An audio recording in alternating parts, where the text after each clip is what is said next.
Dan program ini adalah benar dan fakta. Namanya revitalisasi regional.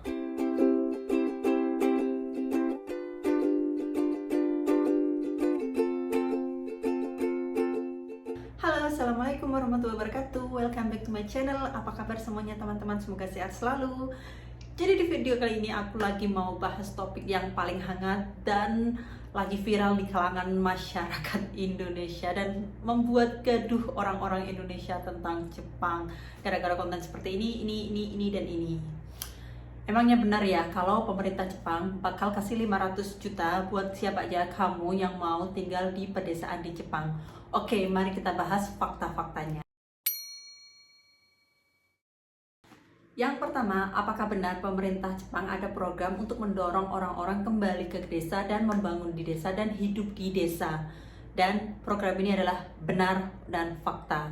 Namanya revitalisasi regional. Sebenarnya, revitalisasi regional ini sudah dijalankan sejak tahun 2016, di mana pemerintah Jepang pada tahun 2014 sudah membentuk tim khusus atau departemen khusus untuk menyelesaikan masalah penyusutan populasi penduduk di Jepang. Dan diharapkan dengan target pada tahun 2060, Jepang tidak akan mengalami penyusutan populasi penduduk. Karena menurut data, angka kelahiran di Jepang dari tahun ke tahun semakin menurun. Dan faktanya, penduduk Jepang lebih banyak berumur tua daripada yang muda. Dan anak-anak muda di Jepang sekarang juga malas untuk memiliki anak. Karena menurut mereka, memiliki anak itu membutuhkan biaya yang sangat tinggi dan mungkin mau hidup lebih bebas atau lebih ingin mengejar karirnya. Oleh karena itu, pemerintah Jepang melakukan segala upaya dan cara agar warga di Jepang mau melahirkan, mau memiliki anak dengan salah satu contohnya revitalisasi regional atau upaya seperti bantuan melahirkan, bantuan selama kehamilan, dan bantuan pengasuhan anak, di mana aku pun juga dapat. Nah, oleh karena itu, kita sebagai orang Indonesia dengan SDM-nya yang sangat meledak, sangat banyak. Nah, ini salah satu celah untuk kita untuk masuk ke Jepang untuk memiliki kehidupan yang sangat baik. Karena negara Jepang benar-benar membutuhkan banyak tenaga kerja untuk memenuhi sektor industri di Jepang atau sektor-sektor kerja lainnya. Oleh karena itu, mari kita manfaatkan bersama peluang kerja di Jepang ini. Dan yang kedua, siapa aja sih yang bisa ikut program revitalisasi regional di Jepang? Apakah orang asing seperti kita juga bisa ikut dalam program ini? Jawabannya bisa. Asal siapapun kamu memiliki valid visa untuk tinggal di Jepang, entah itu visa kerja, visa pelajar, atau visa bisnis. Dan syarat untuk mengikuti program ini, yang pertama kamu harus tinggal minimal 1 tahun di Tokyo, yaitu di area The Tokyo 23 Ward atau di area The Greater Tokyo Area. The Greater Tokyo Area itu meliputi prefektur Saitama, Chiba, dan Kanagawa. Atau kalau kamu nggak tinggal di Tokyo, minimal kamu sudah tinggal di Jepang selama 10 tahun terakhir dan tidak meninggalkan Jepang selama 5 tahun berturut-turut. Dan syarat yang kedua, kamu harus bisa berkomunikasi dengan baik menggunakan bahasa Jepang, karena kamu akan pindah di desa di mana orang-orang desa itu sangat minim yang bisa berbahasa asing atau berbahasa Inggris. Dan yang ketiga, kamu wajib memiliki SIM untuk memudahkan mobilitas kamu selama hidup di desa. Dan yang keempat, yang paling penting, kamu adalah orang yang sangat berpotensi untuk mengembangkan potensi di desa. Jadi bukan hanya orang yang tinggal di desa hanya untuk tinggal di desa dan sudah selesai. Tidak. Misal kamu pakai visa kerja dan visa kerja kamu valid, kamu sudah mendapatkan atau sudah ada kerja di desa untuk penghidupan kamu selama di desa. Jadi enggak pindah ke desa dan nanti kita jadi pengangguran di sana. No. Dan yang paling utama adalah buat kamu yang punya potensi untuk mengembangkan bisnis atau membuka lapangan pekerjaan di desa. Nah, selanjutnya mari kita bahas tentang apakah benar pemerintah Jepang bakal kasih kamu 500 juta untuk kamu yang mau pindah ke desa. Pernyataan ini benar-benar meresahkan dan membuat kegaduhan di kalangan masyarakat Indonesia. Dan tahu nggak yang bikin aku bingung, yang bahas tentang ini itu cuma ada orang Indonesia, orang asing nggak ada yang bahas sama sekali. Nggak tahu kenapa bisa menjadi seheboh ini. Jawabannya tidak. pemerintah Jepang nggak kasih kamu cuma 500 juta gitu aja kalau kamu mau pindah ke desa. Nggak ada sampai 500 juta, itu nggak ada. Bahkan aku cari-cari artikel di website resmi-resminya itu nggak ada satupun yang mention bakal kasih 500 juta ke kamu. Dan nggak ada juga artikel yang berbahasa Inggris yang benar-benar valid yang menjelaskan bahwa pemerintah Jepang bakal kasih kamu 500 juta hanya untuk pindah ke desa. Gak ada satupun, dan itu anehnya cuma orang Indonesia yang bahas ini. Gak tahu ini sumbernya dari mana jadi merebak luas kayak gini. Dan bahkan nih aku sampai di DM temanku sendiri katanya, please info dong cara pindah ke Jepang biar dapat 500 juta. Katanya orang-orang itu mau pindah ke Jepang karena enak banget cuma tinggal di desa dan dapat 500 juta. Nah, padahal kan kalau dipikir juga aneh ya menurutku ya. Kenapa kayak pemerintah Jepang itu ngemis banget buat apa ya, panggil orang-orang dari antah berata hanya untuk mengisi pulau-pulau mereka, dan mereka belum tentu ada impact ke negaranya. Dan kayaknya aneh gitu, nggak masuk akal. Padahal kita tahu sendiri kalau kita mau masuk ke Jepang itu harus jelas visa kita, apa yang mau kita lakukan itu harus jelas. Terus ini kayak ngemis, udah deh datang ke Jepang yuk, aku kasih 500 juta, udah tinggal aja di desa. Nggak ada. Seperti yang aku jelaskan di awal video tadi tentang kualifikasi untuk bisa mengikuti program revitalisasi regional ini. Nah, tapi memang benar adanya pemerintah Jepang bakal kasih kamu insentif atau bantuan buat kamu yang mau pindah ke desa. Tapi bukan 500 juta. Nah, itu pentingnya kalau kamu bisa bahasa asing, jadi kamu bisa cari tahu langsung kebenarannya. Jadi kamu nggak gampang termakan hoax.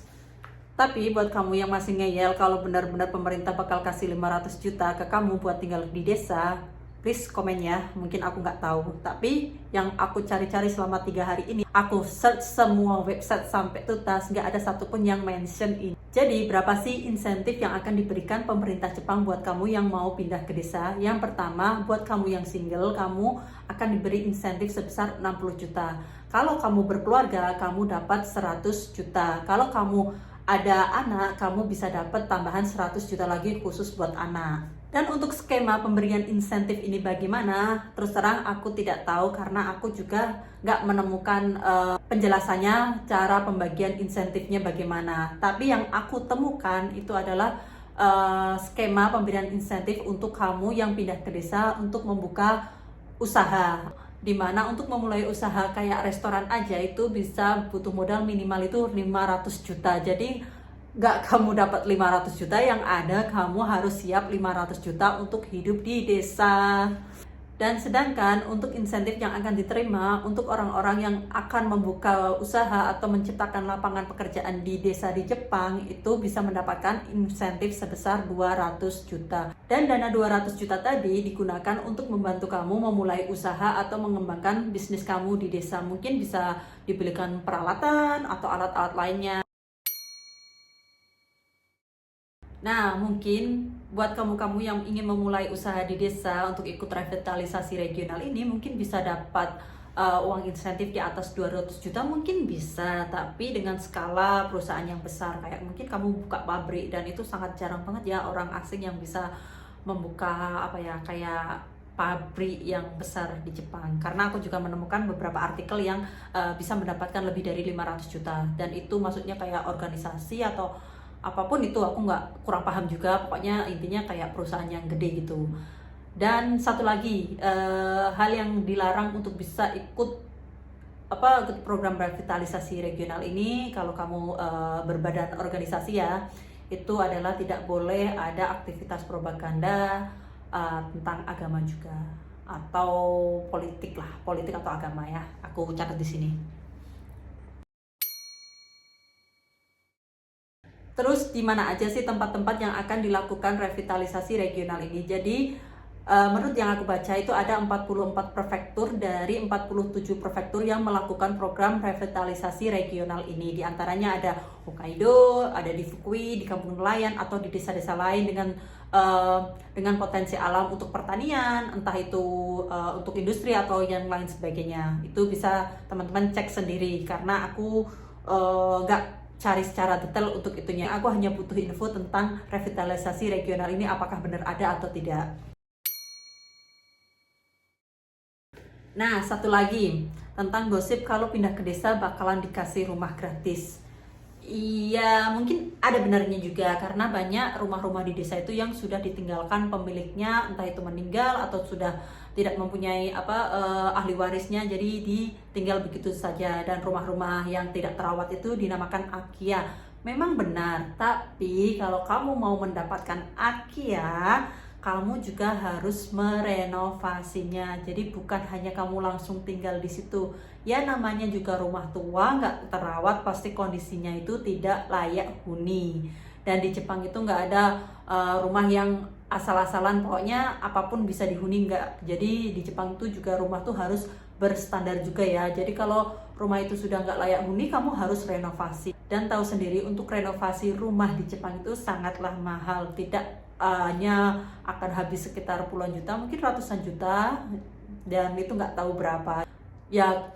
Jadi kalau kamu mau pindah ke desa ya kamu harus punya modal dulu. Dan satu lagi, untuk kamu bisa mendapatkan insentif-insentif tadi, kamu harus mau tinggal di desa minimal 5 tahun. Jadi kalau kamu tidak betah atau halfway atau tidak menyelesaikan program itu selama minimal 5 tahun, insentif yang diberikan pemerintah tadi harus kamu kembalikan lagi. Nah, ada konsekuensinya kan, jadi nggak ada tuh namanya uang cuma-cuma di Jepang. Terus ini banyak banget ya pertanyaan-pertanyaan dari teman-teman, gimana caranya tinggal di Jepang, gimana caranya bisa bawa keluarga di Jepang. Sebenarnya udah pernah aku bahas di video-video aku yang dulu waktu awal-awal aku pindah ke Jepang ya, tapi di sini aku mau jawab sedikit. Yang pertama, kalau kamu mau tinggal di Jepang, kamu harus memiliki valid visa untuk tinggal di Jepang. Entah itu mau kerja, mau pelajar atau sekolah, atau kamu mau bisnis atau apapun itulah. Jadi banyak kan bidangnya. Jadi yang utama itu 3 bidang itu. Jadi kerjaan apa terserah, mau sekolah di universitas mana juga terserah, atau sekolah-sekolah bahasa juga bisa, atau kamu mau memulai bisnis juga bisa. Jadi banyak macam-macamnya ya, jadi silahkan dipelajari aja. Dan untuk syarat agar bisa membawa keluarga dan hidup di Jepang, itu yang pertama itu yang aku tahu ya, salah satu dari kalian itu harus memiliki visa yang bisa membawa keluarga. Minimal adalah visa engineer atau visa pelajar, tapi pelajar yang universitas, bukan pelajar yang dari yang kayak kursus itu, yang kayak belajar atau kursus bahasa Jepang itu nggak bisa. Jadi terus, atau visa permanen, jadi buat orang asing yang memiliki visa permanen di Jepang bisa bawa keluarga. Atau yang paling gampang, kamu nikah sama orang Jepang, udah jalan tol itu masuk ke Jepang. Oke, dan itu dia teman-teman yang bisa aku share di sini tentang kegaduhan 500 juta dari pemerintah Jepang. Mungkin kalau masih ada pertanyaan, silahkan tulis aja di kolom komentar, dan semoga penjelasan aku tadi memberikan pengetahuan baru buat teman-teman, biar teman-teman gak ada yang gagal paham lagi dan gak ada yang termakan hoax ya. Dan mari kita bekerja keras untuk mencapai mimpi kita. Gak ada uang cuma-cuma, gak ada orang yang hidup sukses tanpa usaha. Itu yang aku tahu ya. Dan semangat buat semuanya, jangan pernah menyerah, tetap struggling di kehidupan kita, tetap kita berusaha untuk menciptakan kehidupan yang lebih baik. Oke, bila masih ada pertanyaan silahkan tulis aja di kolom komentar. Atau buat teman-teman yang lainnya yang lebih tahu tentang topik ini dan belum aku jelaskan di video ini, silahkan bisa ditambahkan di kolom komentar juga ya. Dan mungkin itu aja ya, nggak ada yang lain kali ya. Dan itu dia video aku kali ini. Terima kasih yang udah menonton. Jangan lupa buat kamu-kamu yang belum subscribe, please support channel aku biar aku selalu semangat berbagi informasi seputar di Jepang. Jangan lupa untuk subscribe, like videonya, dan kalau bermanfaat video aku silahkan di-share sebanyak-banyaknya biar banyak orang yang lebih tahu. Thank you for watching and see you in the next video. Bye bye.